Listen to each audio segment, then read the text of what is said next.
17th September Telangana విమోచన దినోత్సవం. తెలంగాణ ప్రజలకు ఒక స్వాతంత్ర్య దినోత్సవ పండుగ. దేశం మొత్తము స్వాతంత్ర్యం వచ్చిన తర్వాత 1947 15 ఆగస్టు తర్వాత 399 రోజుల పాటు యుద్దం సాగించిన తర్వాత రజాకార్లు తెలంగాణ అప్పుడు ప్రజలందరూ కూడా రాచి రంపాన పెట్టి ఇలా గుండ్రాంపల్లిలో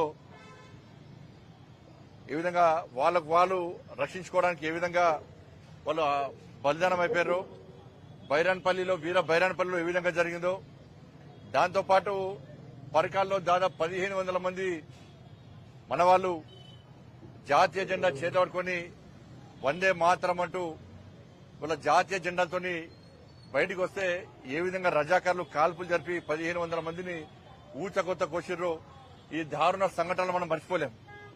మహిళలను అర్ధనగ్నంగా బతుకమ్మ నడిచిన దారుణ సంఘటనను తెలంగాణ సమాజం మర్చిపోదు. కాబట్టి వీటన్నిటి నుంచి విముక్తి చేయడానికి దాదాపు 562 సంస్థానాలు 562 సంస్థానాలను విలీనం చేసిన ఒక మహానుభావుడు సర్దార్ పటేల్. ఒక వీరుడు, ఒక శూరుడు. కాబట్టి తెలంగాణ రాష్ట్రానికి హైదరాబాద్ సంస్థానానికి విమోచన కల్పించింది, విముక్తి కల్పించింది వాళ్ళ సర్దార్ పటేల్. కాబట్టి వారి వల్లనే ఈరోజు 17th సెప్టెంబర్ మనం జరుపుకునే అవకాశం వచ్చింది. కాబట్టి పాలకులు ద్వంద్వ విధానాలు. బీఆర్ఎస్ పార్టీ ఉద్యమ సమయంలో తెలంగాణ విమోచన దినోత్సవం చెప్పి అధికారంలోకి వచ్చిన తర్వాత సమైక్యత దినోత్సవం అని చెప్పారు. కాంగ్రెస్ పార్టీ అధికారం రాకముందు విమోచన దినోత్సవం చెప్పించి అధికారంలోకి వచ్చిన తర్వాత ప్రజా పరిపాలన దినోత్సవం చెప్పంటున్నారు. ద్వంద్వ విధానాలు. వీళ్ళిద్దరు కూడా ఎంఐఎం పార్టీకి భయపడి తెలంగాణ విమోచన దినోత్సవాన్ని ప్రజల దృష్టి మళ్లించే ప్రయత్నం ఈ రెండు పార్టీలు చేస్తున్నాయి. ఆ పార్టీ అంటే వేసింది, ఈ పార్టీ అంటే వేసింది. ఎందుకు భయపడాలి? వాళ్ళ రజాకర్ల దళం పేరుతోని ఎంఐఎం పార్టీ ఉండేప్పుడు MIM party first MIM party కాదు, రజాకర్ల దళం వాళ్ళది. రజాకర్లకు అనుగుణంగా దళం ఏర్పాటు చేసినటువంటి వ్యక్తులు వాళ్ళు. దాని నుంచి బయటకు వచ్చిందే, సృష్టింపబడ్డదే ఎంఐఎం పార్టీ. రజాకర్ల దళం నుంచి సృష్టించబడిన పార్టీ ఎంఐఎం పార్టీ. వాళ్ళు ఏ విధంగా ఇలా ఎంఐఎం పార్టీకి భయపడి ఇలా ఈ కాంగ్రెస్ బీఆర్ఎస్ పార్టీలు 17th సెప్టెంబర్ ను తెలంగాణ విమోచన దినోత్సవాన్ని ఘనంగా నిర్వహించలేకపోతున్నారు. ఎన్ని రోజులు భయపడతారు మీ వాళ్ళు? ఒక వర్గం ఓట్ల కోసం ఎన్ని రోజులు తాపత్రయపడతారు మీరు ఇవాళ? అంటే ఆడపిల్లలను నగ్నంగా బతుకమ్మను ఆడించింది మర్చిపోతారు. వీర బైరాన్పల్లిలో బలిదానాన్ని మర్చిపోతారు. గుండాపల్లిలో బలిదానం మర్చిపోతారు. పరికాలలో 1500 మంది ఊచకొత్తకు వస్తే మర్చిపోతారు. 1000 ఊడల మంది మర్చిపోతారు. చాకలి ఐరమ్మ త్యాగాన్ని మర్చిపోతారు. ఊరుకుల రామకృష్ణ త్యాగాన్ని మర్చిపోతారు. కొమరం భీం త్యాగాన్ని మర్చిపోతారు. రామ్జీ గోండ్ త్యాగాన్ని మర్చిపోతారు. కొండా లక్ష్మణ్ బాబూజీ త్యాగాన్ని మర్చిపోతారు. వీళ్ళు త్యాగాలు దేనికోసం చేశారు? ఆ రోజు రజాకారుల వ్యతిరేకంగా త్యాగం చేశారు. కానీ రజాకారుల పార్టీని సంకలేసుకొని తిరిగి వాళ్ళ భయపడి వాళ్ళ తెలంగాణ విమోచన దినోత్సవాన్ని పేరుతో కన్ఫ్యూజ్ చేసి ప్రజల దృష్టి మళ్లించే ప్రయత్నం చేస్తే ప్రజలు తిరగబడుతున్న విషయాన్ని గుర్తుంచుకోవాలి రాష్ట్ర ప్రభుత్వం. ఇయర్ రేపు 17th సెప్టెంబర్ ముఖ్యమంత్రి గారు ఓవైసీ ఊడతాడు. పేదల గొంతుగా ఏమని పేదల గొంతుగా? ఏ పేదల గొంతుగా? ఏ పేదలను సేవ చేసిండు ఓవైసీ అనే వ్యక్తి? వాళ్ళ కుటుంబం అడ్డగోలుగా దోసుకుంటుంది. వాళ్ళ అలా హైదరాబాద్ ఉన్న వాళ్ళ బిల్డింగ్ కూలడం మన చేత కాదు, మీ అంత చూస్తాడు, మీ సంఘం చూస్తాడు. అటువంటి వ్యక్తి అలా రాష్ట్ర ముఖ్యమంత్రి గారికి పేదల గొంతులకి పేదల జాగ్రత్త కబ్జా చేసిన వ్యక్తి. అటువంటి ఎంఏ పార్టీ వాళ్ళ పేదల గొంతుగా కాంగ్రెస్ పార్టీ ఉంటుంది. మొదటిగా కాంగ్రెస్ పార్టీ తిట్టేది ఎంఏ పార్టీని, మొదటిదాకా తిట్టేది. అంటే అధికారంలో ఎవ్వరుంటే వాళ్ళ సంఖ్యలో వచ్చే పార్టీ ఎంఏ పార్టీ, వాళ్ళని సంఖ్యలు వేసుకునే పార్టీలు BRS party, MA party, Congress పార్టీలు. ఈ విధానం మంచి కాదు. 17th సెప్టెంబర్ విషయంలో నిక్కచ్చిగా వివరించాలి. తెలంగాణ రాష్ట్ర సమాజం ఆలోచించాలి.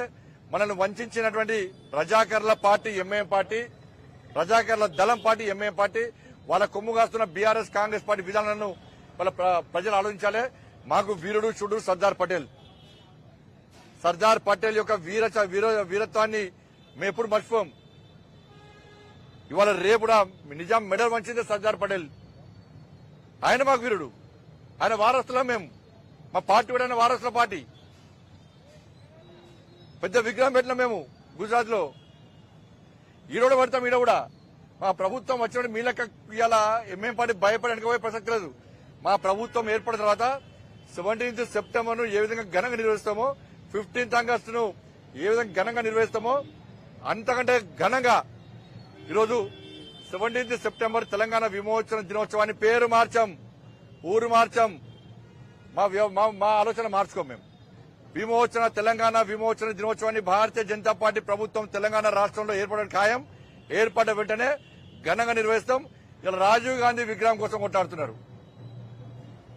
సర్దార్ పటేల్ విగ్రహం పెట్టురు, ఎవరదన్నారు? పెట్టురు. ఇవాళ మొదదానికేమో అంతమంది విగ్రహాల్లోలి, తర్వాత మన హైడ్రాలోలి, మళ్ళీ ఇప్పుడు మళ్ళీ విగ్రహాలు స్టార్ట్ అయింది. మళ్ళీ విగ్రహాలు స్టార్ట్ అయింది. ఎందుకంటే 6 గ్యారెంటీలు వీకాలి. ఇక 6 గ్యారెంటీ పక్కకు పోవాలి. అంటే రెండు పార్టీలు కలిసి ఎట్లా డామాలాడుతున్నాయంటే, ఎందుకంటే వీళ్ళ ఫోన్ ట్యాపింగ్ కేసు వాళ్ళ చేతున్నది, ఓటున్నాడు కేసు వీళ్ళ దగ్గర ఉన్నది. మనం ఒకటి మనం అనుకుంటే కలిసి ఉండాలి. ఈ 6 గ్యారెంటీ విషయాలు మన ఇద్దరం కొట్టాడుకోవాలి, ప్రజల దృష్టి మళ్లించాలి. అయితే 17 సెప్టెంబర్ వివాదాస్పదం చేయాలి, అయితే విగ్రహాలు ఒళ్ళు పెట్టాలి, అయితే హైడ్రాలు ఒళ్ళు పెట్టాలి. ఇదే పని వీళ్ళకు, ఈ రెండు పార్టీలకు. 6 గ్యారెంటీ విషయంలో రాష్ట్ర ప్రభుత్వం చిత్తశుద్ధిని ప్రకటించుకోవాలి, చూపెట్టాలి. శ్వేతపత్రం విడుదల చేయండి. రుణమాఫీ విషయంలో ఎక్కడికెళ్తారు చర్చ చెప్పండి. ఏ గ్రామానికి పోదామో రండి మాతోని. ఎంతమంది రుణమాఫీ జరిగిందో చెప్తాం మనం. ఎంతమందికి 2,500 రూపాయలు ఇచ్చారు, ఎంతమంది రైతు భరోసా ఇచ్చారు, ఎంతమంది 10,000 రూపాయలు రైతు కూలీలకు ఇచ్చారు, 1,200 రూపాయలు, ఎంతమంది బోనస్ ఇచ్చారు, 2,500 రూపాయలు ఎంతమంది మహిళలకు ఇచ్చారు, గోల్డ్ ఎంతమందికి ఇచ్చారు, తులం గోల్డ్ ఎంతమందికి స్కూటీలు ఇచ్చారు, ఎంతమందికి ఉద్యోగాలు ఇచ్చారు, ఎంతమంది ఉద్యోగస్తులకు ఇలా 5 డిఏలు ఇచ్చారు, ప్రమోషన్లు ఇచ్చారు, 317 విషయంలో మీ ఆలోచన ఏంది? అంటే చర్చ వీటిలో జరగాలి. ఇవి పక్కదారి పట్టించడానికి ఇవాళ ఇటువంటి చేయడం మంచి పద్ధతి కాదు. భారతీయ జనతా పార్టీ 6 గ్యారెంటీ విషయంలో ప్రభుత్వం వెంటనే శ్వేతపత్రం విడుదల చేయాలని డిమాండ్ చేస్తున్నది. ఢిల్లీ సీఎం కేజ్రీవాల్ రాజీనామా సిద్ధమయ్యాడు. బీజేపీ ఎలా చూస్తారు? ఇక్కడ ఖాళీ ఉన్నారు కదా, ఆయన పట్టుకుపోయి చేస్తా సీఎం. ఖాళీ కుటుంబం ఉంది కదా, కేసీఆర్ ఉన్నాడు, కేటీఆర్ ఉన్నాడు, కవిత ఉన్నది, హరీష్ రావు ఉన్నారు. నలుగురిలో ఓన్ వచ్చుకోపోయి సీఎం చేస్తే అయిపోయా. ఖాళీ ఉన్నారు వీళ్ళు. వాళ్ళకి సేమ్ కేసే కదా, సేమ్ లిక్కర్ కేసే, సేమ్ కుటుంబాలే. వీళ్ళ వాళ్ళ దోస్తు అన్నది, వీళ్ళ వాళ్ళ సంబంధాలు ఉన్నాయి, బంధాలు సంబంధాలు రెండు ఉన్నాయి. కాబట్టి దీనికి తీసుకపోయి చేస్తే అయిపోయా.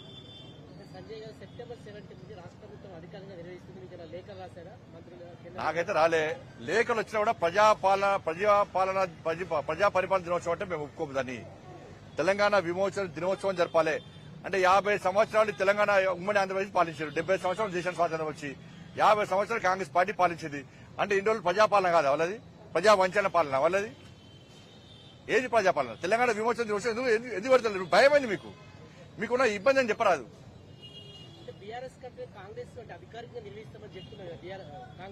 అది అధికారి పేరు ఎందుకు మారుస్తున్నారు అంటున్నా, భయం ఎందుకు అనుకుంటున్నా? ఎందుకు పేరుతో సంబంధం? తెలంగాణ విమోచన దినోత్సవం సర్దార్ పటేల్ నిజాం మెడలు వంచి ఇవాళ ఈ తెలంగాణ రాష్ట్రానికి ఈ సంవత్సరానికి విముక్తి కలిగించాడు. ఎందుకు దాన్ని ఊడతలేరు? ఆ చరిత్ర ఎందుకు తెరమరి చేస్తున్నారు? ఏంది ప్రజాపాలన పెట్టాలని అవసరం ఏమో చెప్పరాదు. దేనికోసం ప్రజాపాలన దినోత్సవం పెట్టారు? ఎంఏం పార్టీ భయపడి. ఎందుకు భయపడాలి ఎంఏం పార్టీకి?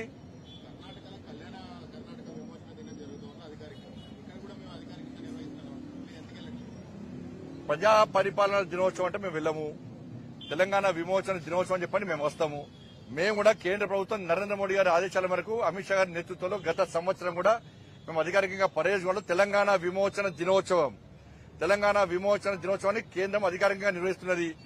మీకు అక్కడ జరుపుడు ఇబ్బంది అనిపిస్తే, ఎంఏం పార్టీలో భయపడి ఇబ్బంది అనిపిస్తే రండి, మీరు పర్యవేక్షణ రండి, మీరు వచ్చే విధాలు పాల్గొనండి. అరే జెండాలు కాదు ముఖ్యమైనది. ఇలా మీ పేరు మార్చడానికి కారణం పూర్తి చరిత్రనే తారుమారు చేసే ప్రయత్నం చేస్తున్నారు. మీరు చరిత్రనే తారుమారు చేసే ప్రయత్నం చేస్తున్నారు. ఎందుకు తెరమరు చేయాలి చరిత్రను? పక్కా వస్తాం మేము. తెలంగాణ 100% వస్తాం. తెలంగాణ విమోచన దినోత్సవాన్ని అధికారంగా జరుపుతున్నాం మేము అని చెప్పండి. 100% నేనే వస్తాను, పక్కా వస్తాను. మీ లేఖ లోపల మీ మైండ్ సెట్ మార్చుకోవాలి ఫస్ట్ ప్రభుత్వం. మీరు బయట ఒకటి మాట్లాడి లోపల కాదు. తెలంగాణ విమోచన దినోత్సవాన్ని అధికారంగా జరుపుతున్నామని చెప్పండి, పక్కా 100% వస్తాను నేను. 100% అటెండ్ అవుతాం మేము. పేరుతో కాదు, వాళ్ళ వ్యవహార శైలి అటువంటి ఉన్నది. మొత్తం పూర్తిగా ఆ చరిత్రను తెరమరు చేసే ప్రయత్నం చేస్తున్నారు వాళ్ళు. మేము ఎగ్జిబిషన్ పెట్టినాం, చరిత్ర మొత్తం చెప్పినాం. ఈ మతం ఆ మతం, ఈ వర్గం ఆ వర్గం కాదు, అందరం చూపెట్టినాం. మరి ఆ విధంగా ప్రభుత్వం ఎందుకు వ్యవహరిస్తలేదు? తెలంగాణ విమోచన దినోత్సవం జరపడానికి ఇబ్బంది. మన కేసీఆర్ పెట్టినప్పుడు ఇదే కాంగ్రెస్ పార్టీ తిట్టారు. ఇదే కాంగ్రెస్ పార్టీ వాళ్ళు కేసీఆర్ ఇది సమైక్యత దినోత్సవం అంటే అప్పుడు ఈ కాంగ్రెస్ పార్టీ తిట్టారు. మళ్ళీ వీళ్ళు అధికారంగా వచ్చారు కదా, వీళ్ళు మారేది. ధన్యవాదాలు. సచివాలయం ఈరోజు రాజీవ్ గాంధీ విగ్రహాన్ని ఆవిష్కరించబోతున్నారు. విగ్రహాలు సుప్రీంకోర్టు తీర్పిచ్చింది. స్టాండ్ ఏం చేస్తారు అసలు? సుప్రీంకోర్టు తీర్పిచ్చింది. మేమేమంటున్నాం అంటే మీరు పబ్లిక్ సర్వే చేయండి. ఎవరు చేసినా కూడా అటల్ బిహారీ వాజ్పేయి విగ్రహం పెట్టాలంటారా? ఆడ ఎవరన్నా కూడా వీళ్ళు పెట్టుకుంటారా, వాళ్ళు పెట్టుకుంటారా, వీళ్ళు చూసుకుంటారా, వాళ్ళు తన్నుకుంటారా, వాళ్ళు మాకు సంబంధించాలి. మాకు కావాల్సింది 6 గ్యారెంటీల మీద చర్చ జరగాలి. 6 గ్యారెంటీల మీద చర్చ జరగాలి. విగ్రహాలు వద్దు, ఏ విగ్రహాలు వద్దు. మాకు కావాల్సింది 6 గ్యారెంటీల మీద చర్చ జరగాలి. మీరు వల్లభాయ్ పటేల్ విగ్రహం ఏర్పాటు చేస్తున్నారు. చేస్తాం. మీరు అధికారంలో సచివాలయం ముందు పెడతారా? మీరు కూడా ఎక్కడనే ప్లేస్ చూస్తాం, మంచి ప్లేస్ చూసి ప్రజలకు అందుబాటులో ప్రజలందరూ దర్శనం చేసుకునే విధంగా, ఆయన స్ఫూర్తి పొందే విధంగా, ఈ వివాదాలకు విమర్శలకు తావు లేకుండా అందరిని ఒప్పించి అందరిని మెప్పించి సర్దార్ పటేల్ విగ్రహాన్ని, నిరోధ విగ్రహాన్ని పక్కా పెడతాం. కానీ ఇప్పుడు మాత్రం 6 గ్యారెంటీల మీద చర్చ జరగాలి. ధన్యవాదాలు.